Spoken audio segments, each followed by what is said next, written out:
অবশেষে প্রতীক্ষার অবসান।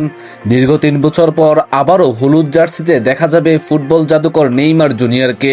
কার্লো আনচেলত্তির ৫৫ জনের প্রাথমিক তালিকায় নেইমারের অন্তর্ভুক্তি কি কেবলই অভিজ্ঞতা নাকি পরিস্থিতির বাধ্যকতা? কেন শেষ পর্যন্ত নেইমারকেই বেছে নিতে হলো আনচেলত্তিকে? চলুন জেনে নেওয়া যাক।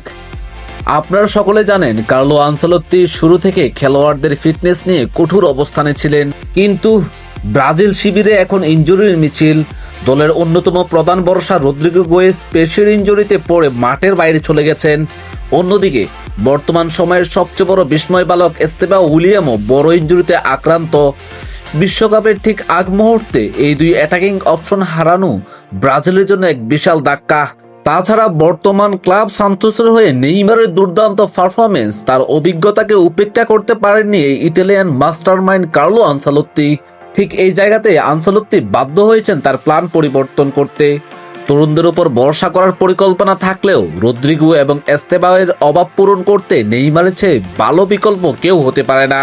কারণ বড় টুর্নামেন্টে চাপের মুখে নেইমারের যে গেম রিডিং ক্ষমতা তা বর্তমানে আর কারণেই।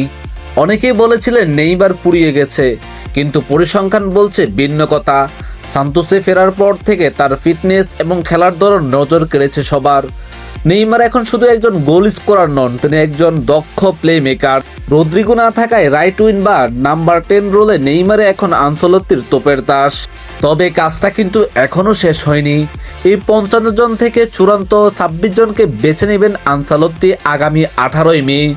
এস্তেবাও উইলিয়ামের মতো তরুণ তারকা ইনজুরির কারণে বাদ পড়ায় নেইমারের দলে থাকা সম্ভাবনা এখন আরও জোরালো হয়েছে। ভক্তদের মনে এখন একটাই প্রশ্ন, নেইমার কি পারবেন ব্রাজিলের হেক্সা জয়ের স্বপ্ন পূরণ করতে? আপনার কি মনে হয়, নেইমার কি চূড়ান্ত ২৬ জনের দলে টিকে যাবেন? কমেন্ট বক্সে আপনার মতামত জানান। আর ব্রাজিল বিশ্বকাপের সব ধরনের আপডেট পেতে আমাদের চ্যানেলটি সাবস্ক্রাইব করে রাখুন।